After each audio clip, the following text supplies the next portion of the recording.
আমি রাঙ্গামাটি গিয়েছিলাম, রাঙ্গামাটি লংগদু।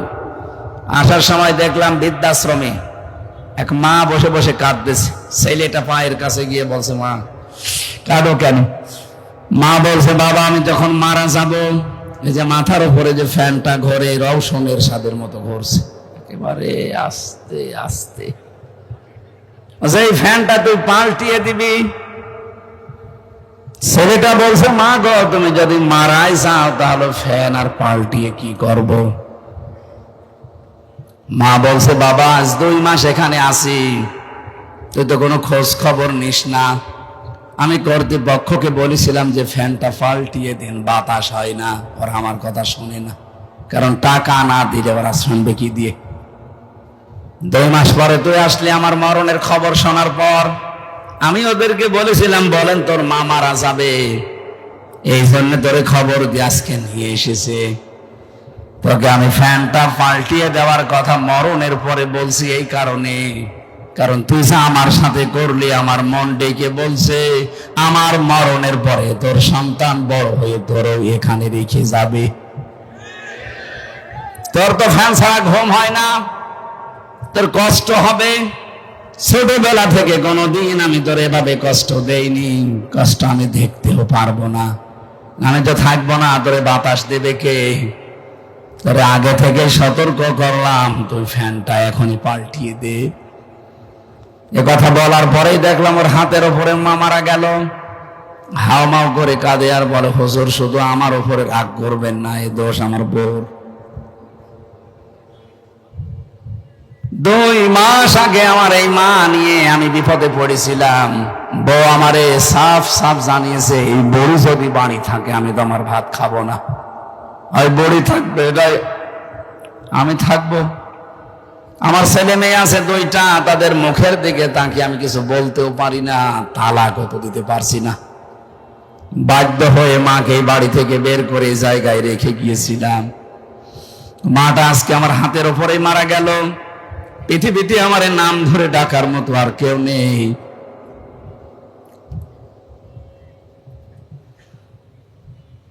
পাবনাবাসী, শুধু রাঙ্গামাটি জেলার লংগদু থানার এই কলেজের একটা অধ্যাপক উনি। শুধু ওনার জীবনে এরকম না, আমাদের বহু পরিবারে এখন মায়ের অবস্থা ঠিক ওই রকমই। মাগুলো অবহেলার শিকার, বাবাগুলো অবহেলার শিকার। বাড়ি থেকে বের করে দেওয়া, খাবার না দেওয়া, তার চিকিৎসা না দেওয়া, সবগুলোর পেছনে আমার মনে হয় সন্তান যাই করতে চাক ওর পেছনে দায়ী ওর বউটা। এমন ছোট মনের বউ আমরা পেয়েছি, কিছু করতে গেলে ওর মন পাওয়া যায় না। এরকম ছোট মনের বউ আছে কার? হাত তোলেন তো। না, আছে। অনেক আলেম পর্যন্ত এরকম বউ নিয়ে সংসার করছে, বলতে পারে না কিছু। তাই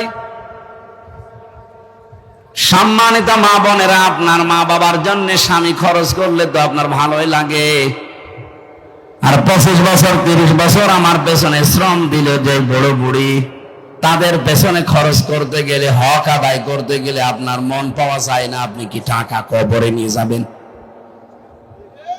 আশা করছে এই ইঙ্গিতটাই জ্ঞানী মানুষের জন্য যথেষ্ট। এরপরেও যদি কারো বর চরিত্র না পাল্টায়, আমার মনে হয় ওটা বউ না, বাকি আল্লাহ যা করে।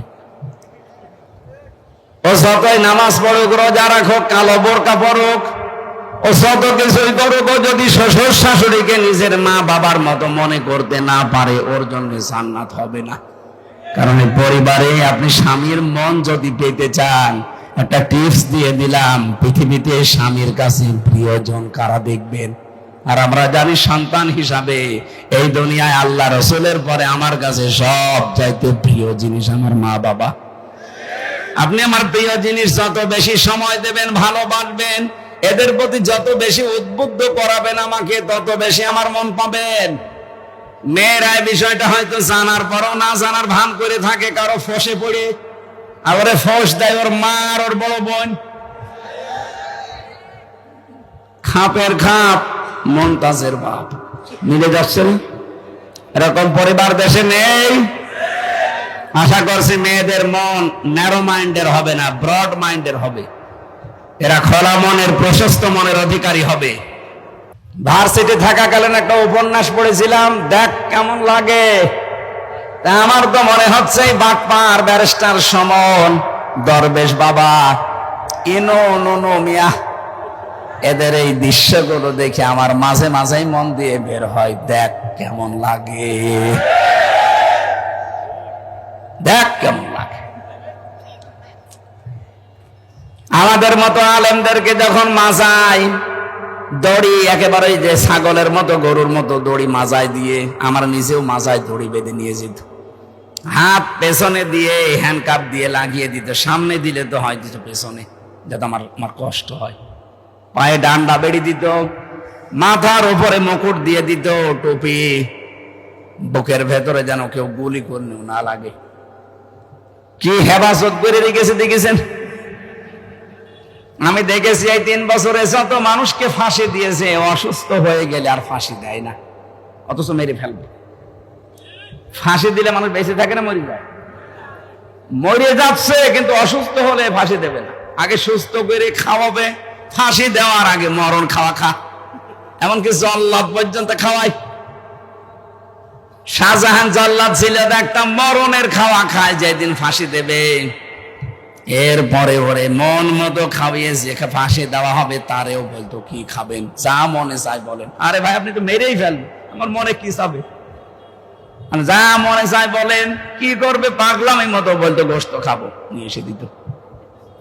যা ভালো লাগে খাওয়ানো পারানোর পরে ডাক্তার এসে পরীক্ষা করতো যে ফাঁসি দেওয়ার উপযুক্ত কিনা।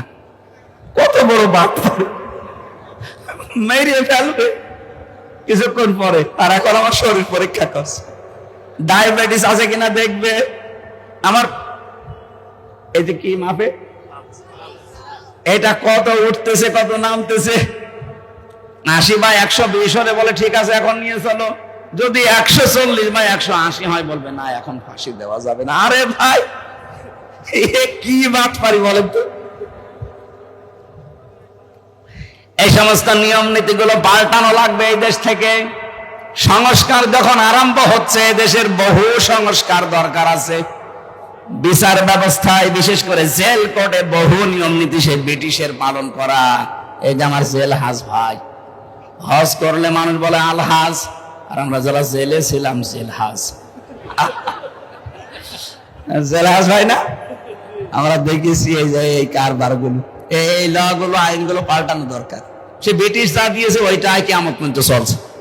কেন, এটা মুসলমানের দেশ, 96% মুসলমান এখানে আছে। যে করা লাগে ওই আচরণ শুরু করেন, ও মানুষগুলো অনুতপ্ত হয়ে ফিরে আসবে সোমামার মতো।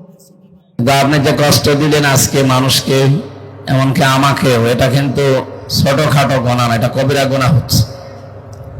আমরা ছোট জিনিসের জন্য বড় জিনিস যেন না হারিয়ে ফেলি। এখানে যারা দাওয়াত নিয়েছিলেন কষ্টে আছে তারা এখানে কেউ, যেখানে নামেন এই কাজগুলো করেন কেন? আপনি মানুষের উপরে জোর করে, যে আমার জীবনের উপরে বাস গাড়ি উঠে গেছে আজকে, না না আমি হাসির খোরাকে দেয়নি, হাসেন কেন? পাগলা গারা এমনি পাবনা জেলা দিয়েছে, এই কারণে দিয়েছে সরকার, ভালো করে জানে যে জেলা এরকম কিছু মানুষ আছে। যেন আগামী থেকে কোনোদিন এইভাবে কষ্ট দেওয়ার দরকার নেই। আর আলেম নেই দেশে, কত ভালো ভালো আলেম আছে যারা তাফসির করতে পারে, যারা মুফাসসির, এদেরকে নিয়ে আসবেন। মাগরিব থেকে এশা থেকে সর্বোচ্চ রাত 9টা 9:30 অনুষ্ঠান শেষ করে দেবে। বলে মানুষ আসে না, মানুষ আসবে না মানে? আল্লামা দেলাওয়ার হোসাইন সাইদি রহমতুল্লাহ আলাইহি, তার অনুষ্ঠানে মানুষ হতো না? তিনি কথা বলতেন, সর্বোচ্চ রাত 9টা 10টায় শেষ হয়ে যেত, মানুষ হতো কি করে? এই জন্য এই যে সারা রাত ব্যাপী যা করেন এগুলো আগামী থেকে যেন না হয়। আমরা কোরআনে কারিম শুনতে এসেছি, যাই হোক বিভিন্ন রাত আমরা জাগি বিভিন্ন কারণে, আজকে গভীর রজনী পর্যন্ত জেগে আছি আল্লাহর কোরআনের জন্য। আল্লাহ রাব্বুল আলামিন আমাদের শ্বাস প্রশ্বাসে আমাদের আসল যেটা দরকার নেকি, মরণের পরে এটা সবচেয়ে বেশি কাজে লাগবে। যারা আখেরাতে বিশ্বাসী তাদের জন্য আজকের এই আলোচনা। আর যারা কিয়ামত আখেরাত এগুলো বিশ্বাস করেন না তারা বাড়ি চলে যেতে পারেন, আপনার জন্য আজকে কিছু নেই। আল্লাহ আমাদেরকে স্বাধীন একটা দেশ দিলেন, এতদিন স্বাধীন ছিলাম, কিন্তু স্বাধীন দেশে আমরা ছিলাম পরাধীন। স্বাধীনতা কাকে বলে, সুখ কেমন, স্বাধীনতার স্বাদ কেমন এখন কিছুটা হলেও পাওয়া যাচ্ছে, যদিও এখনো আমরা নিরাপদ না। চতুর্মুখী ষড়যন্ত্র এখনো চলছে। আপনারা বিশ্ব মিডিয়ার দিকে একটু চোখ বোলান, দেখবেন এখনো পর্যন্ত এ দেশ নিরাপদ না। নিরাপদ হওয়ার জন্য যেগুলো দরকার ছিল ওগুলো এখনো হাতে আসে নাই। বাংলার 1628টা চেয়ারে এখনো অনেক জালেম বসা আছে, এমনকি অনেক জালেমের দোসর পর্যন্ত এখনো বিভিন্ন কায়দা কৌশলে বসে আছে। এই জন্য আমরা চাই সংস্কার যখন আরম্ভ হয়েছে এই দেশে যেন কোনো জালেম কোনো চেয়ারে আর না থাকে। যত জায়গায় জালেম আছে, জালেমদের দোসর আছে, সবগুলোকে বিদায় করে ঝাঁটিয়ে বিদায় করে দিয়ে ওই জায়গায় বৈষম্যের শিকার যারা ছিল তাদেরকে বসা। আজকে আমি নাটোর জেলায় ছিলাম। নাটোর জেলার যিনি শ্রদ্ধাভাজন সম্মানিত এসপি মহোদয়, উনি এই 15.5 বছর বৈষম্যের শিকার হয়েছিলেন। তার যোগ্যতা ছিল কিন্তু তার পদোন্নতি দেয়নি জালেমরা। তিনি এখন পদোন্নতি পেয়ে যোগ্যতা নিয়ে এখন জায়গা মতো এসেছে, ভালো ভালো কাজের আঞ্জাম দেবেন আশা করছি। বিশেষ করে বাংলাদেশের 64 জেলার ডিসি আর এসপি, এখন যেহেতু এমপি মন্ত্রী এগুলো নেই, এই মানুষগুলো যদি এখন হযরত ওমরের মতো হয়ে যায় এই দেশটা একটা মিনি জান্নাত হয়ে যাবে ইনশাআল্লাহ। সুতরাং আমাদেরকেও চেষ্টা করা দরকার। হুয়া যে তাবাকুম, আল্লাহ বলেন আমি তোমাদেরকে নির্বাচিত করেছি। ওমা জাআলা আলাইকুম ফিদ-দীনি মিন হারাজ, আর দিনের উপরে চলতে গিয়ে যে বাধা বিপত্তিগুলো ছিল এগুলো তোমরা দূর করে দিয়েছো। বিষয়টা এমন না, এই জাআলার ফাইল কর্তা সরাসরি আল্লাহ। আল্লাহ বলেন আমি নিজে দূর করে দিয়েছি। সুতরাং জুলাই মাস এবং আগস্ট মাসের 5 তারিখের আগ পর্যন্ত যে বিশাল পাথর আমাদের উপরে ছিল, 1770 জন মানুষ জীবন দিয়েছে, 2780 জন মানুষ হাসপাতালে আছে। এইটার কারণে এই দেশটা স্বাধীন হয়ে গেল, বিষয়টা এমন না। আল্লাহ বলেন আমি নিজে এই জালেমদেরকে ধরেছি। আখাযানাহুম বাগদাতান ফাইযাহুম মুবলিসুন, জালেমদের যখন ধরলাম ওরা হতাশ হয়ে পড়েছে। এই জন্য জালেমদেরকে ধরার শব্দের ভেতরে আল্লাহ নিজে ফাইল, নিজে কর্তা। আখাযানাহুম, আমি নিজে তাদেরকে ধরলাম। বাগদাতান, আকস্মিক ভাবে, হঠাৎ করে। ফাইযাহুম মুবলিসুন, এই মানুষগুলো হতাশ হয়ে গেল, এরা নিরাশ হয়ে পড়েছে। এমনকি তাদের জীবনের উপরেও তারা এখন নিরাশ, কোনো গ্যারান্টি নেই তাদের। যেখানে দেশের জনগণ পাচ্ছে শুধু গর্ত থেকে একটু উকি দিলেই পিটিয়ে আইনের হাতে তুলে দিচ্ছে। আমরা আইন হাতে যেন তুলে না দেই, যে যে অপরাধ করেছে আল্লাহ যেন সেই শাস্তি দুনিয়ায় তাকে দিয়ে তারপরে মরণ দেয়। অনেকে মনে করছেন মরে যাক, না, মরে গেলে তো হচ্ছে না, মরে গেলে তো সাতা গেলই। ওকে তো অন্তত বাঁচানো লাগবে জাহান্নামের আগুন থেকে। ও আনফুসাকুম ওয়া আহলিকুম নার, নিজে জাহান্নাম থেকে বাঁচো আর ওদেরকে বাঁচাও। যেহেতু ওরা এই দেশের জন্ম নিয়েছে, ওরাও আমাদের আহাল, আমাদের পরিবারের লোক। আমরা চাই না যে মরণের পরে যে বিশাল জীবন আমাদের সামনে আসছে, এই জীবনে ওরা আবার আমলনামা হাতে নিয়ে অনন্তকালের জন্য কান্নাকাটি করুক। না, আমরা এটা চাই না। আপনাদেরকে ধোঁকা দিয়ে, বোকা বানিয়ে, প্রতারণামূলক কথা যারা শোনায়, আমরা ওই লাইনের লোক না। আমরা চাই আমরা যদি জাহান্নাম থেকে বাঁচার চেষ্টা করি, আপনাদেরকেও বাঁচাতে চাই। ইয়া আইয়ুহাল্লাযীনা আমানু আলাইকুম আনফুসাকুম লা ইয়াদুররুকুম মান দাল্লা ইযা তাদাইতুম ইলা আখিরি আয়া। ঈমানদারেরা, তুমি নিজেকে আগে বাঁচাও। তাহলে নিজে বাঁচা জাহান্নামের আগুন থেকে, এটা ফরজ। এটা কি বলেন তো? আর যারা আমার আহাল, এ পৃথিবীতে যারা মুসলিম তারা সব এক পরিবারের লোক। মুসলমানের বাইরে যারা আছে, সে যে ধর্মের লোক হোক, ওরা সব এক পরিবারের লোক। কথা বুঝতেছেন? এই বাংলাদেশে এখন যদি বলেন তাহলে অনেকের নামের আগে মোহাম্মদ লেখা আছে, এরা না, মোহাম্মদ লেখা থাকলে মুসলমান হবে বিষয়টা এমন না। মুসলমান হওয়ার জন্য কয়েকটা শর্ত আছে। প্রথম শর্ত হচ্ছে আগা কেটে দেওয়া, নাকি না? আগা কেটে দিলেই যদি মানুষ মুসলমান হয়ে যায়, তাহলে ছাগল কি? ছাগলও মুসলমান না। মুসলমান হওয়ার জন্য আল্লাহ ইমানদারকে ডাক দিয়েছেন, ইয়া আইয়ুহাল্লাযীনা আমানুত্তাকুল্লাহা হাক্কা তুকাতিহি ওয়া লা তামুতুন্না ইল্লা ওয়া আনতুম মুসলিমুন। ইমানদারেরা আমাকে ভয় করো, ভয় করার মতো, আর মৃত্যুবরণ করবা না যতক্ষণ মুসলমান না হতে পারো। সুতরাং এদেশে হয়তো ইমানদার আছে, কিন্তু মুসলমান এদেশে কম না বেশি? যদি আমরা বেশি থাকতাম তাহলে এই 15.5 বছরের জুলুম আমাদের উপরে হতো না। আমরা মুসলমান কম আছি, মুমিন ইমানদার আছে অনেক। একটু খেয়াল করে শুনবেন ভাই। অনেকের প্রশ্ন আসতে পারে, আবু জেহেল মুমিন ছিল না মুসলমান ছিল? বলেন তো ভাই। না, বললাম না কিছু লাগবে না, কি পাগল হয়ে গেছেন? কিচ্ছু লাগবে না, নিয়ে যান, যার লাগে তার দিন। এখানে আসবেনও না, কথা বলবেন না। আমি আধা ঘন্টা কথা বলি আর 10 মিনিট বলি, ভালো করে বোঝেন। কেউ কথা বলবে না ভাই। আল্লাহ একজন আছে, আসমান জমিন আল্লাহ বানিয়েছে, এ কথা আবু জেহেল বিশ্বাস করতো না, নাকি? এরা আলেম আছে না? ওয়ালা ইন সাআলতাহুম মান খালাকাস সামাওয়াতি ওয়াল আরদা লা ইয়াকুলুন্নাল্লাহ। বহু জায়গা আল্লাহ একটা কোরআনে দিয়েছে। আল্লাহ বলেন, হে নবী, আপনি যদি আবু জেহেলকে জিজ্ঞাসা করেন যে আসমান জমিন কে বানিয়েছে, ও বলবে লা ইয়াকুলুন্নাল্লাহ, গ্যারান্টি দিয়ে বলবে আল্লাহ বানিয়েছে। তাহলে আল্লাহ একজন আছে, বিশ্বাস ছিল না? এই কথা বলেন না কেন? এমনকি যেদিন বদরে যাবে, ওই দিন কাবার গিলাফ ধরে বলছিল কাবার মালিক, তুমি একজন আছো আমি জানি। মুহাম্মদের বিরুদ্ধে আজকে যাচ্ছি বদরের ময়দানে যুদ্ধ করার জন্য, সত্যের পক্ষে যে আছে তুমি তাকে বিজয় দিও। ওর দোয়া কবুল হয়ে গেছে, কারণ ও সত্যের পক্ষে ছিল না। সত্যের পক্ষে যিনি ছিলেন আল্লাহ তাকে বিজয় দিয়েছিলেন। কথা বলেন না কেন?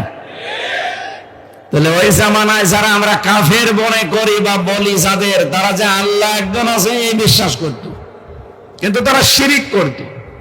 আল্লাহর শক্তির সাথে বিভিন্ন শক্তি জুড়ে দিত, এই জন্য তারা মুশরিক। তারা কি বলেন না কেন? এদেশে অনেকে এখন এই লাইনে আছে, আল্লাহ একজন আছে এরা বিশ্বাস করে, শক্তিকে জুড়ে দিয়ে তারাও আবু জেহেল আবু লাহাবের মতো মুশরিক হয়ে মারা যাচ্ছে। এদেশে একটা ভুল কথা প্রচার করা আছে, কারা করেছে আমি জানি না, এই কথাটা পাল্টাতে হবে। যারা বলে সমস্ত ক্ষমতার উৎস জনগণ, এই কথাটা কুফরি, এটা শিরিক পূর্ণ কথা, এটা কোরআনের সাথে পুরা সাংঘর্ষিক। আল্লাহ বলেন, কুলিল্লাহুম্মা মালিকাল মুলক, হে নবী বলেন রাজত্বের মালিক আমি আল্লাহ। ইন্নাল্লাহা আলা কুল্লি শাইইন কাদির, সব কিছুর উপরে ক্ষমতা আমি আল্লাহ। তাহলে যারা বলছেন ক্ষমতার উৎস, ক্ষমতার সবচাইতে বড় মাধ্যম জনগণ, এই আয়াতের সাথে সাংঘর্ষিক না? বলেন না কেন?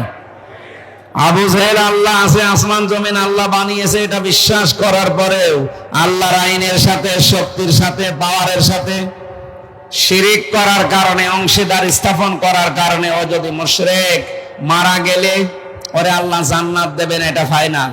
কথা বলেন না কেন? তাহলে আমরাও যদি ওই রকম বিশ্বাসে থাকি আল্লাহ আমাদের জান্নাত দেবে, তাহলে এটা অবিচার হয়ে যাবে না? যেন আমাদের যাদের এই বিশ্বাস আছে ক্ষমতার উৎস জনগণ, আমরা এক্ষুনি পাল্টিয়ে যাব। ক্ষমতার উৎসকে আরো জোরে বলেন।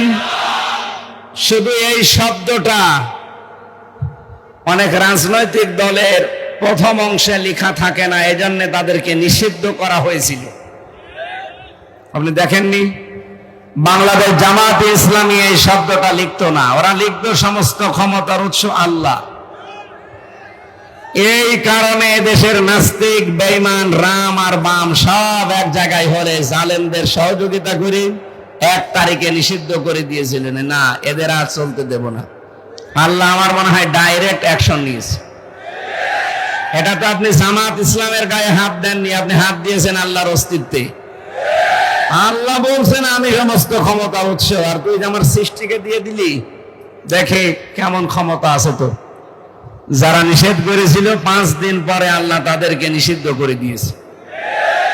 এমন নিষিদ্ধ করেছে তাম বাংলাদেশে আমি ঘুরছি, 1 ইঞ্চি জায়গায় দেশে নেই, সে গোপালগঞ্জ বলেন আর শরীয়তপুর বলেন, এমন কোন জায়গা নেই যেখানে মায়ের বুকের দুধ খেয়ে কোনো মানুষ দাঁড়িয়ে বলতে পারে যে আমি আইয়ামে জাহিলিয়াত করি।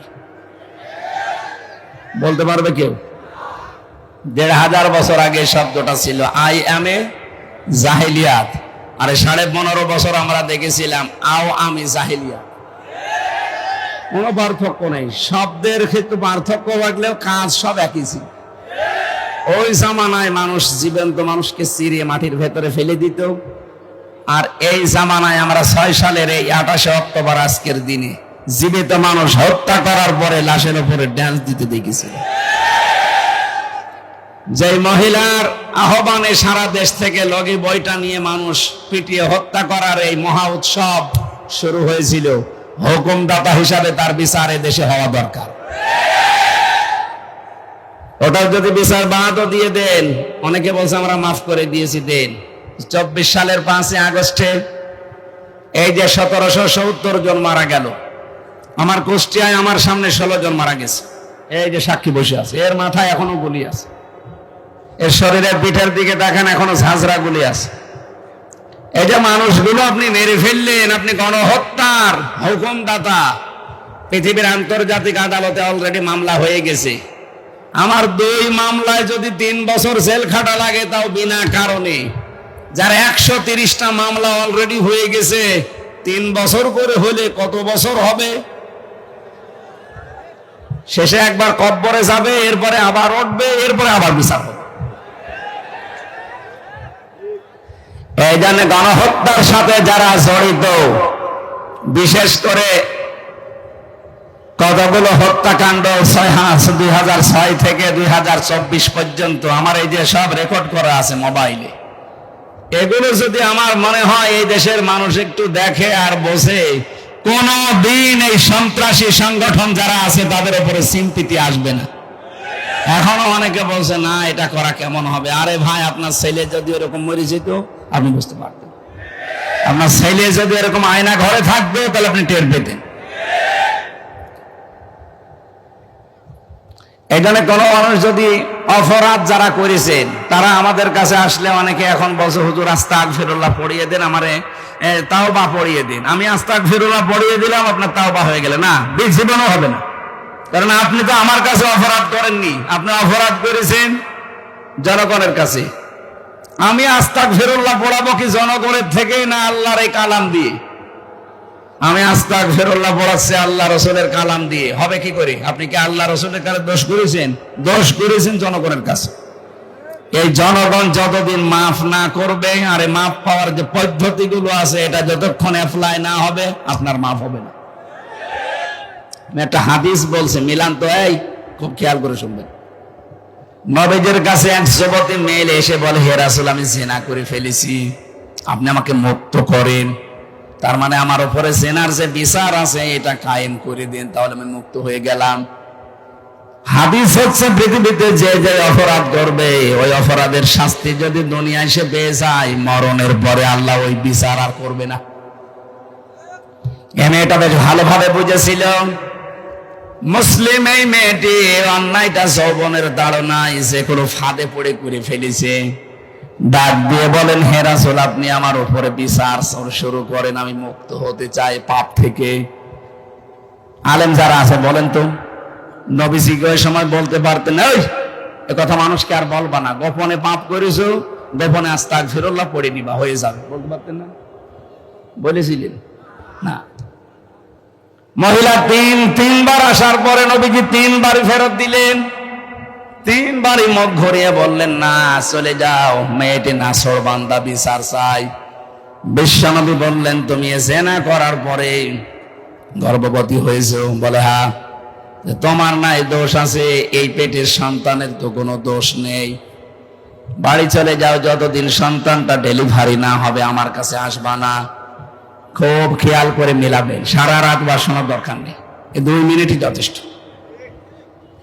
মেয়েটা যখন খালাস করেছে সন্তান, ডাক দিয়ে বলে, নবী আপনি তাড়াতাড়ি আমারে মুক্ত করেন, এই দেখেন আমার ছেলে। নবীজি বললেন, 2 বছর তোমার স্তনের দুধ তার খাওয়া লাগবে, এটা কোরআনের নির্দেশ।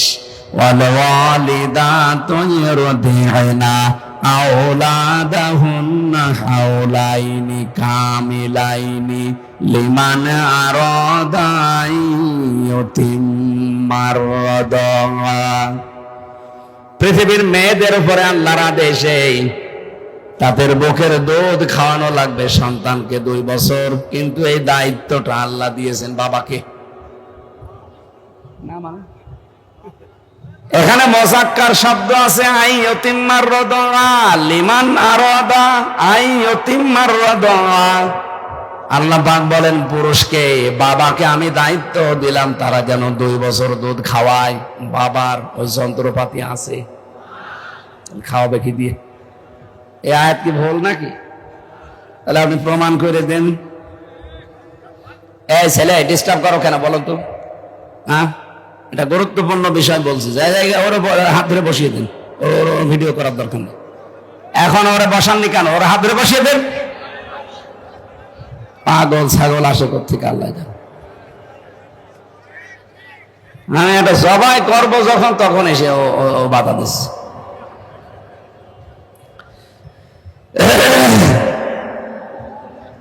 কি বলতেছিলাম বলেন তো? আমার মনে আছে, আপনাদের মনে আছে কিনা আমি দেখলাম। লিমান আরাদা আই ইউতিম্মার রাদা, এ দায়িত্ব আল্লাহ বাবাকে দিয়েছে, মাকে দেয়নি।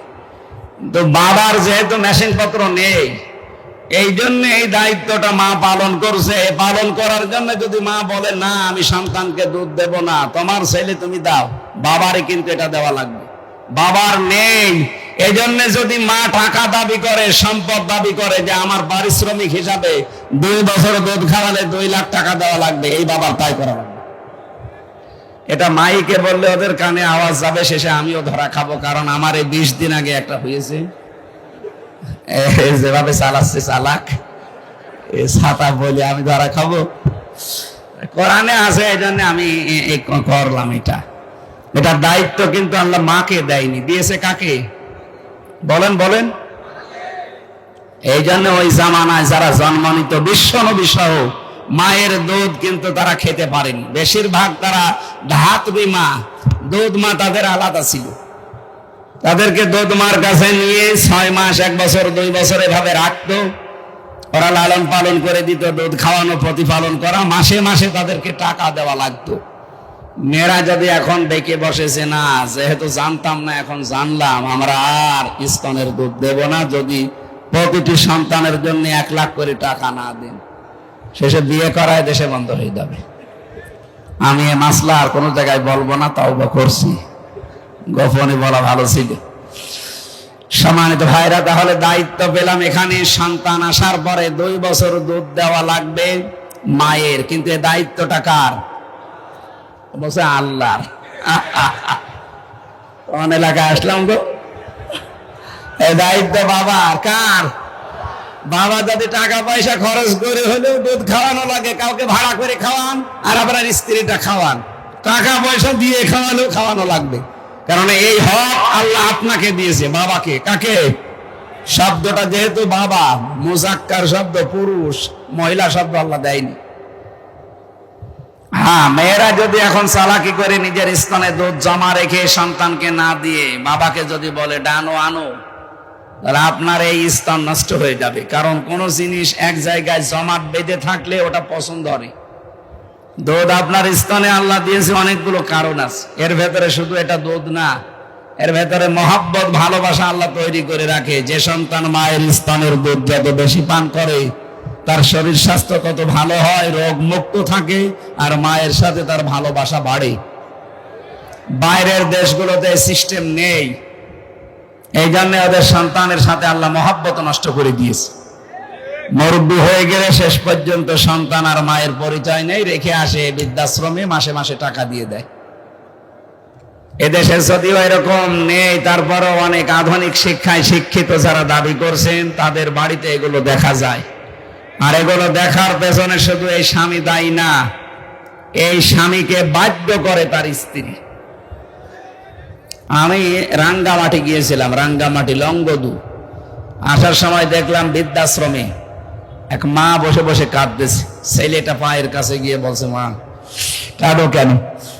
মা বলছে, বাবা আমি যখন মারা যাব, এই যে মাথার উপরে যে ফ্যানটা ঘরে রওশনের স্বাদের মতো ঘুরছে, একেবারে আস্তে আস্তে, এই ফ্যানটা তুই পাল্টিয়ে দিবি। ছেলেটা বলছে, মা গো তুমি যদি মারাই যাও তাহলে ফ্যান আর পাল্টিয়ে কি করব? মা বলছে, বাবা আজ 2 মাস এখানে আছি, তুই তো কোনো খোঁজ খবর নিস না। আমি কর্তৃপক্ষকে বলেছিলাম যে ফ্যানটা পাল্টিয়ে দিন, বাতাস হয় না। ওরা আমার কথা শুনে না, কারণ টাকা না দিলে ওরা শুনবে কি দিয়ে? 2 মাস পরে তুই আসলে আমার মরণের খবর শোনার পর আমি ওদেরকে বলেছিলাম, বলেন তোর মা মারা যাবে, এই জন্য তোরে খবর দিয়ে আজকে নিয়ে এসেছে। তোকে আমি ফ্যানটা পাল্টিয়ে দেওয়ার কথা মরণের পরে বলছি এই কারণে, কারণ তুই যা আমার সাথে করলি আমার মন ডেকে বলছে আমার মরণের পরে তোর সন্তান বড় হয়ে তোরও এখানে রেখে যাবে। তোর তো ফ্যান ছাড়া ঘুম হয় না, তোর কষ্ট হবে। ছোটবেলা থেকে কোনোদিন আমি তোর এভাবে কষ্ট দেইনি, কষ্ট আমি দেখতেও পারবো না। আমি তো থাকবো না, তোরে বাতাস দেবে কে? তোরে আগে থেকে সতর্ক করলাম, তুই ফ্যানটা এখনই পাল্টিয়ে দে। এ কথা বলার পরেই দেখলাম ওর হাতের ওপরে মা মারা গেল। হাওমাও করে কাঁদে আর বলে, হুজুর শুধু আমার ওপরে রাগ করবেন না, এই দোষ আমার বউর। 2 মাস আগে আমার এই মা নিয়ে আমি বিপদে পড়েছিলাম। বউ আমারে সাফ সাফ জানিয়েছে, এই বড়ি যদি বাড়ি থাকে আমি তো আমার ভাত খাবো না, ওই বড়ি থাকবে, এটাই আমি থাকবো। আমার ছেলে মেয়ে আছে 2টা, তাদের মুখের দিকে তাকিয়ে আমি কিছু বলতেও পারি না, তালাকও তো দিতে পারছি না। বাধ্য হয়ে মাকে বাড়ি থেকে বের করে জায়গায় রেখে গিয়েছিলাম। মাটা আজকে আমার হাতের ওপরেই মারা গেল। পৃথিবীতে আমার নাম ধরে ডাকার মতো আর কেউ নেই।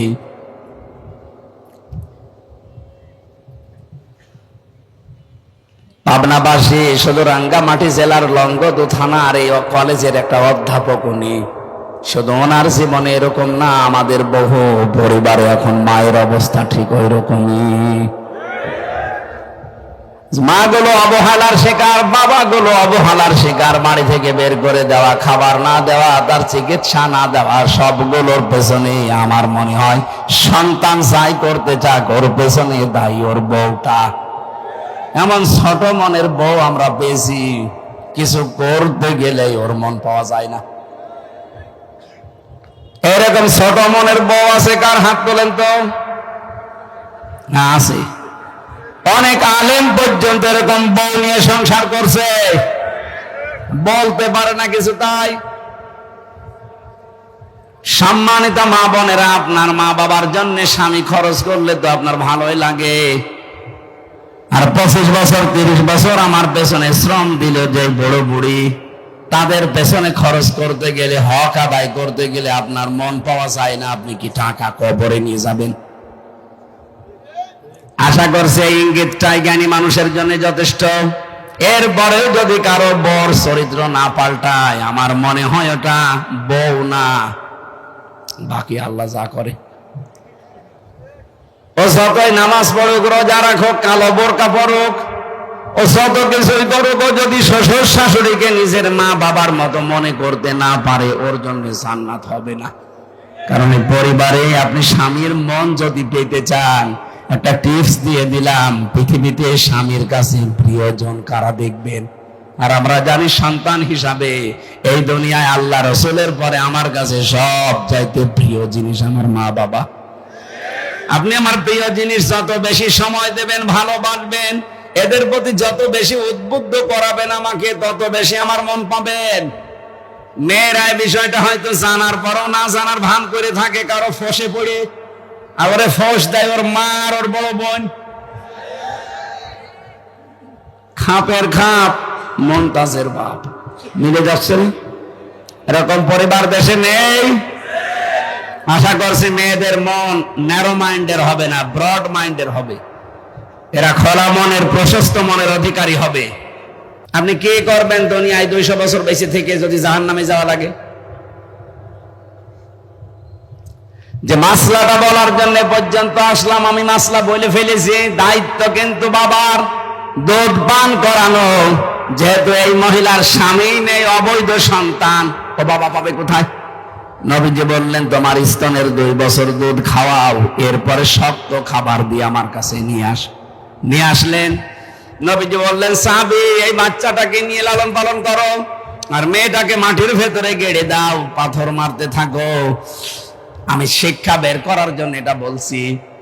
হযরতে খালিদ ইবনে ওলীদ একটা পাথর তুলে দিলেন, জোরে করে নিক্ষেপ। মেয়েটার মাথা ফিনকি দিয়ে রক্ত বের হয়ে খালিদ ইবনে ওলীদের মাথায় মুখে ছিটকে পড়েছে। তিনি ভর্ৎসনা দিলেন, ডাক দিয়ে বললেন, হ্যাঁ, এরকম নাপাক মহিলার রক্ত আমার শরীরে লেগেছে। নবীজির কানে কথা যাবার পরেই তিনি বললেন, খালিদ থামো। কাকে কি বলো? আমি নবী, তুমি নবী না। আমি যা দেখি তুমি দেখতে পাও না। এই মেয়েটার অনুশোচনা, এই মেয়েটার তাওবা, এই মেয়েটার এই শাস্তিটা এত বেশি পছন্দ হয়েছে আল্লাহর। এইরকম করে কোন মানুষ যদি দুনিয়ায় জালেম ও তাওবা করে, আমার আল্লাহ তাকে এই মেয়েটার মতো মাফ করে দেবে। কি পেলেন বলেন তো এখান থেকে? কয়েকটা শিক্ষা আছে এখানে। 1 নাম্বার শিক্ষা, নবীজি কিন্তু বলতে পারতেন এই মেয়েটাকে যে গোপনে গোনা করে ফেলেছে, ও গোপনে আস্তাগফিরুল্লাহ পড়ে নিও, পারতেন না? বলেন না কেন? বলেছিলেন। তার কথাবার্তা তিনবার ফিরিয়ে দেওয়ার পরেও যখন শুনলেন, বললেন, দেখো, এক কাজ করো, যদি মুক্ত হতে চাও তাহলে বিচারটা তোমার মাথায় নেওয়া লাগবে। মেয়েটা রাজি ছিল না? ছিল না? ও যদি পালিয়ে চলে যেত, সে জীবনের মায়া আছে, আমি আমার না জীবনেও যাবো না। ওই মেয়েটা সন্তানটা খালাস করে ফেলে দিয়ে, মেরে ফেলে নিজে আবার স্বাভাবিক জীবনে ফিরে যেতে পারত। কিন্তু তার মনের ভেতরে এই অনুশোচনা, অনুতপ্ত এমন ভাবে তৈরি হয়েছে, না আমি দুনিয়াতে অপরাধ করে ফেলেছি, বুঝে করি আর না বুঝে করি, এই অপরাধের শাস্তি যদি দুনিয়ায় আমার না হয়, এটা কিন্তু কিয়ামতে আল্লাহ যখন বিচার বসাবে তখন ডবল করে করবে। এখন নাই 2000 মানুষের সামনে, আর কিয়ামতে বিচার হবে কোটি কোটি মানুষের সামনে। এখন বিচার হবে উম্মতে মুহাম্মদের সামনে, কিয়ামতে বিচার হবে 1,24,000-এর উপরে নবীর উম্মতের সামনে। এই জন্য বাংলাদেশে 15.5 বছরে যারা অপরাধ করেছেন, যে যে অপরাধের সাথে জড়িত ছিলেন, সত্যি যদি মাপ পেতে চান, অপরাধ থেকে যদি মুক্ত হতে চান, শুধু আস্তাগফিরুল্লাহ পড়লে হবে না, আপনাকে ওই গুনার শাস্তি আগে দুনিয়ায় নেওয়া লাগবে। যারা গমের সাথে জড়িত ছিলেন, আপনাকে এরকম 8 বছর গুম করে রাখা হবে। কথা বলছেন না? আমি কি আর কি মারছি? যারা খুন করেছেন মানুষদেরকে, আপনাকেও খুন করা হবে। যারা মানুষের সম্পদ চুরি করেছেন, আপনারটাও চুরি করা হবে। যারা ডাকাতি করেছেন, আপনার সম্পদও ডাকাতি করা হবে। যারা জেনা করেছেন, আপনার মেয়ে, আপনার স্ত্রীর সাথেও জেনা করা হবে। দেখ কেমন লাগে।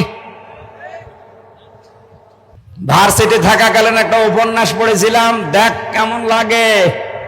তা আমার তো মনে হচ্ছে বাটপার ব্যারিস্টার সমন, দরবেশ বাবা, ইনো মিয়া, এদের এই দৃশ্যগুলো দেখে আমার মাঝে মাঝেই মন দিয়ে বের হয়, দেখ কেমন লাগে, দেখ কেমন লাগে। আমাদের মতো আলেমদেরকে যখন মাজায় দড়ি, একেবারে যে ছাগলের মতো, গরুর মতো দড়ি মাজায় দিয়ে, আমার নিজেও মাজায় দড়ি বেঁধে নিয়ে যেত। হাত পেছনে দিয়ে হ্যান্ডকাপ দিয়ে লাগিয়ে দিত, সামনে দিলে তো হয় দিত পেছনে, যাতে আমার কষ্ট হয়। পায়ে ডান্ডা বেড়ি দিত, মাথার উপরে মুকুট দিয়ে দিত, টুপি। বুকের ভেতরে যেন কেউ গুলি করলেও না লাগে। কি হেফাজত করে রেখেছে দেখেছেন? আমি দেখেছি এই 3 বছরে যত মানুষকে ফাঁসি দিয়েছে, অসুস্থ হয়ে গেলে আর ফাঁসি দেয় না, অথচ মেরে ফেলবে। ফাঁসি দিলে মানুষ বেঁচে থাকে না মরে যায়?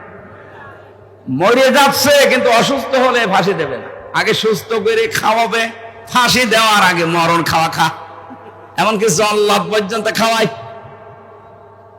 শাহজাহান জল্লাদ ছিল, দেখতাম মরণের খাওয়া খায়, যেদিন ফাঁসি দেবে এরপরে ওরে মন মতো খাওয়িয়েছে, ফাঁসি দেওয়া হবে তারেও বলতো কি খাবেন, যা মনে চাই বলেন। আরে ভাই আপনি তো মেরেই ফেলবেন, আমার মনে কি চাবে? যা মনে চাই বলেন। কি করবে? পাগলামের মতো বলতো গোশত খাবো, নিয়ে এসে দিত। যা ভালো লাগে খাওয়ানো পারানোর পরে ডাক্তার এসে পরীক্ষা করতো যে ফাঁসি দেওয়ার উপযুক্ত কিনা। কত বড় বাপ, মেরে ফেলবে কিছুক্ষণ পরে। আর এখন আমার শরীর পরীক্ষা করছে, ডায়াবেটিস আছে কিনা দেখবে। আমার এই যে কি মাপে, এটা কত উঠতেছে কত নামতেছে। 80/120 হলে বলে ঠিক আছে এখন নিয়ে চলো। যদি 140/180 হয় বলবে না এখন ফাঁসি দেওয়া যাবে না। আরে ভাই কি বাত পারি বলেন তো? এই সমস্ত নিয়ম নীতিগুলো পাল্টানো লাগবে এই দেশ থেকে। সংস্কার যখন আরম্ভ হচ্ছে, দেশের বহু সংস্কার দরকার আছে। বিচার ব্যবস্থায়, বিশেষ করে জেল কোর্টে বহু নিয়ম নীতি সে ব্রিটিশের পালন করা। এই যে আমার জেল হাজ ভাই, হজ করলে মানুষ বলে আল হাজ, আর আমরা যারা জেলে ছিলাম জেল হাজ। জেল হাজ ভাই না, আমরা দেখেছি এই যে এই কারবার গুলো, এই ল গুলো, আইনগুলো পাল্টানো দরকার। সে ব্রিটিশ যা দিয়েছে ওইটাই কিয়ামত পর্যন্ত চলছে। কেন? এটা মুসলমানের দেশ, 96% মুসলমান এখানে আছে। যে করা লাগে ওই আচরণ শুরু করেন, ও মানুষগুলো অনুতপ্ত হয়ে ফিরে আসবে সুমামার মতো। নবীজি হযরতে সুমামাকে আটক করেছিলেন, বেঁধে রেখেছিলেন পিলারের সাথে মসজিদে নববীতে। বিশ্বনবী বলেন, সুমামা এখন কেমন লাগে, কি করা যায় তোমার সাথে? হযরতে সুমামা ওই সময় তো লিডার ছিলেন কাফেরদের, ইয়ামামার বিগ লিডার তিনি। ডাক দিয়ে বলে, মোহাম্মদ তুমি বাঁচাতেও পারো, ছেড়ে দিতেও পারো। তারপরেও তিনি কিন্তু জেলবন্দি ছিলেন না, তিনি ছিলেন যুদ্ধবন্দী। যুদ্ধবন্দীদের মেরে ফেলা যায়, আর জেলবন্দীদের সাথে আচরণ ভালো করা লাগে অপরাধ প্রমাণ হওয়ার আগে। আমার অপরাধ এই যে 3 বছরের ভেতরে প্রমাণ হয়নি, আমার প্রমাণ হয়েছে আমি নির্দোষ, আমার কোনো দোষ নেই, বেকসুর খালাস পেয়েছি, আমি জেল বন্দী। তাই আমার সাথে আপনি যা করলেন 3টা বছর ফাঁসির কন্ডেম সেলের ভেতরে রেখে। আর নবীজি যুদ্ধ বন্দীদের সাথে কি করেছে আপনি তাকান। এমনি আপনাকে মানুষ গালি দেয়, বিশ্বনবী নিজে ইসলামের সৌন্দর্যগুলো তার সামনে তুলে ধরলেন। এ জগৎ এবং পরের জগতের সম্পর্কের কথা বললেন যে এটাই শেষ না, আর একটা জগৎ আসতেছে। বাড়িতে যাবার পরে স্ত্রীকে বললেন গোশত রান্না করো, নিজে উঠের গোশত রান্না করার পরে সাহাবীদেরকে বললেন নিয়ে যাও, সুমামার বাঁধন খুলে তাকে মন মতো খাওয়াও। খাবার দাবার হয়ে গিয়ে বলেন আবার বেঁধে দাও। দ্বিতীয় দিন নবীজি আবার আসলেন তার কাছে, জিজ্ঞাসা করলেন কেমন লাগে। ইসলামের সৌন্দর্যগুলো তুলে ধরলেন। বাড়িতে যেয়ে নিজে উঠের দুধ দহন করে গরম দুধ পাঠালেন। আমার মনে হয় বাংলাদেশে কেউ জামাই কেউ এত আদর করে না, কথা বলে না কেন? জামাই আদর চলছে। তৃতীয় দিন নবীজি এসে সুমামাকে বললেন ছেড়ে দেন। সাহাবীরা বলে হুজুর ছেড়ে দেব মানে? আপনি জানেন কে বিগ লিডার? নবী বলেন আমি যা দেখি তোমরা দেখো না, আমি নবী তোমরা নবী না। আমি একটা জিনিস জিবরাইলের কাছে শুনেছি, ছেড়ে দাও। ছেড়ে দেওয়া হয়েছে তাকে। তিনি দৌড় দিলেন মদিনার শেষ প্রান্তে, যে একটা কুয়াতে গোসল করার পর মনের ভেতরে অনুশোচনা অনুতপ্ত যে কি, আমি একটা যুদ্ধবন্দী, আমাকে একটু ধরলেই মেরে ফেলার কথা, জবাই করার কথা। আরে কি বললো? ফিরে আসলেন, এসে বলেন হে নবী আমি আর বাপ দাদার ধর্মে ফিরে গেলাম না, আমার দেশে আর যাব না, দয়া করে আপনি শান্তির ধর্ম ইসলামে আমার দীক্ষিত করার। তাকে পড়িয়ে দিলেন নবীজি লা ইলাহা ইল্লাল্লাহু মুহাম্মাদুর রাসূলুল্লাহ। এই লোকটা মদিনাতেই ছিলেন। যেহেতু ইয়ামামা থেকে মদিনায় মক্কায় গম আসতো, এই গম পেশার পরে রুটি মানিয়ে খেত। তিনি বললেন, নবীজিকে মক্কার লোকেরা মানে না, আমি গম বন্ধ করে দিলাম। তার শক্তি ছিল, কারণ তিনি লিডার ছিলেন। শেষ পর্যন্ত বিশ্ব নবীর হস্তক্ষেপে এটা বন্ধ হয়ে যায়। আবার তিনি চালু করে দিলেন, কারণ নবীজির কথা ফেলা যায় না। এখান থেকে আমি শিক্ষা দিতে চাই, বিশ্ব নবী মুহাম্মদুর রাসূলুল্লাহ যুদ্ধবন্দীদের সাথে যে আচরণ করেছিলেন, বাংলাদেশে 15.5 বছরে যদি যিনি পালিয়ে গেছেন, উনি থেকে শুরু করে যারাই দায়িত্বে ছিলেন, এরা যদি এই জেল বন্দীদের সাথে, কারাবন্দীদের সাথে এরকম আচরণ করতেন, এই মানুষগুলো আমার মনে হয় সব আপনার দলে চলে যেত। আপনি সুযোগটাও কাজে লাগালেন না। 15.5 বছরে জুলুম জুলুম জুলুম শেষ পর্যায়ে পৌঁছিয়ে গেলেন। আল্লাহ বলেন, ইন্নামা নুমলি লাহুম লিয়াজদাদু ইসমা। ওরা যখন পাপের বোঝা পরিপূর্ণ করে ফেলেছে, ওয়ালাহুম আযাবুম মুহিন, তখন আমি অপমানজনক শাস্তি দিলাম। এমন শাস্তি আল্লাহ দিয়েছে, আপনি তাকান। এই কালো মানিক, কথা বলেন না কেন? কালা মানিক রে আল্লাহ কলার পাতায় শুইয়েছে, ওর বিচি উড়ে গেছে। হ্যাঁ, ওর সংসার করার কাজ শেষ। আর কি করবে আল্লাহ? আপনারা নবীজির উম্মত দাবি করেন, মুসলমান দাবি করেন, অথচ নবীজি যুদ্ধবন্দীদের সাথেও যা করেছিলেন, আপনি কারাবন্দীদের সাথেও তা করতে পারেননি। এমন এমন কঠিন অবস্থায় ফেলে দিত, যারা শহীদ হয়ে গেছে আমরা দেখেছি। নবীজিকে গালি দেওয়ার কারণে আমার নিজের চোখের সামনে একজনকে ফাঁসি দিতে নিয়ে গেল। সেই ছেলেটা প্রায় 12 বছর ছেলে ছিল, ময়মনসিংহের এইদিকে বাড়ি। ওর অপরাধ যে নবীজিকে একদিন গালি দিয়েছিল একটা লোক, তারে কেউ শাস্তি দেয়নি, ও নিজের হাতে শাস্তি দিয়েছিল। আর এটা তো ইসলামের নিয়ম, যারা দুনিয়াতে বিশ্ব নবীকে অপমান করবে, গালি দেবে, তাদের বেঁচে থাকার অধিকার নেই। ও তো এই কাজই করেছিল। শেষ পর্যন্ত ওরা গ্রেফতার করে জেলে দিয়ে এই 12টা বছর পরে কিছুদিন, এই আমি যেদিন বের হলাম তার কিছুদিন আগে ফাঁসি দিয়ে দিল। সে যাবার সময় আল্লাহু আকবার বলতে বলতে যাচ্ছিল।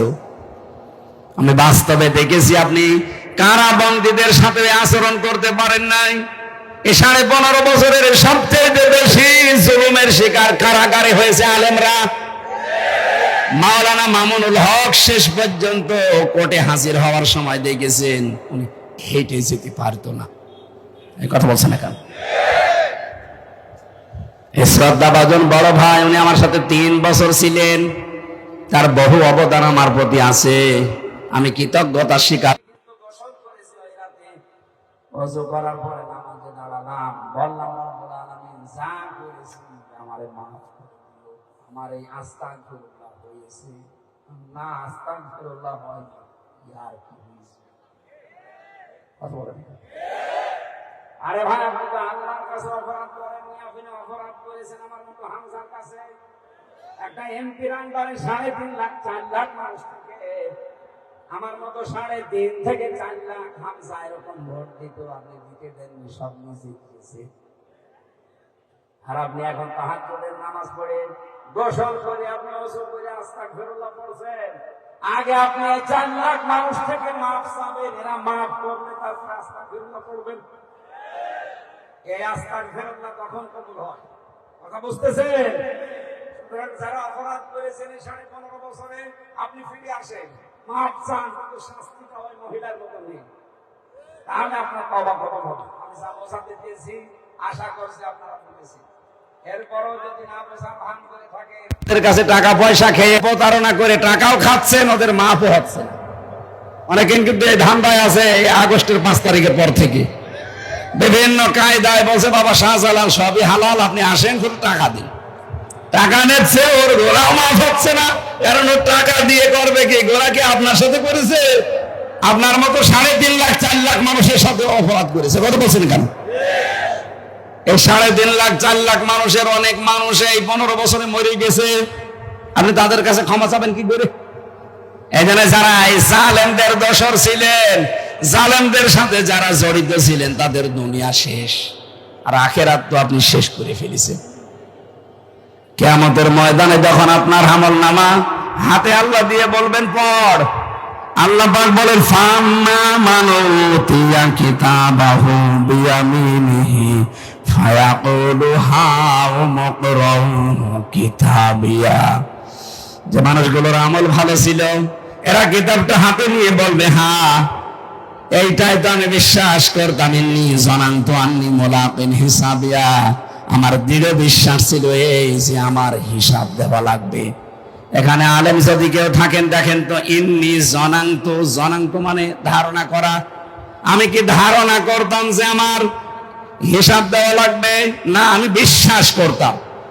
এই জন্য জানান্তুর আগে আল্লাহ ইন্নী গুরুত্বপূর্ণ একটা শব্দ দিয়েছেন, ইন্নী জানান্তু আন্নী মুলাকিন হিসাবিয়া, অবশ্যই আমি বিশ্বাস করতাম আমাকে হিসাবের মুখোমুখি হওয়া লাগবে। সে সময় এখন আমাদের সামনে, আমরা যা করব এই বিশ্বাস নিয়ে করব যে আল্লাহ তোমার সামনে কিন্তু আমার হিসাব হবে। ফাহুয়া ফি ঈশাতির রাদিয়া, সন্তোষজনক জীবনের অধিকারী আল্লাহ তাকে বানাবে। ফি জান্নাতিন আলিয়া, সর্বোচ্চ মাকাম যেটা জান্নাতের, সেখানে আল্লাহ তাকে পৌঁছাবেন। কুতুফুহা দানিয়া, যার ফলগুলো ঝুলে থাকবে তার হাতের লাগালে। কুলু ওয়াশরাবু হানিয়াম বিমা আসলাফতুম ফিল আইয়ামিল খালিয়া।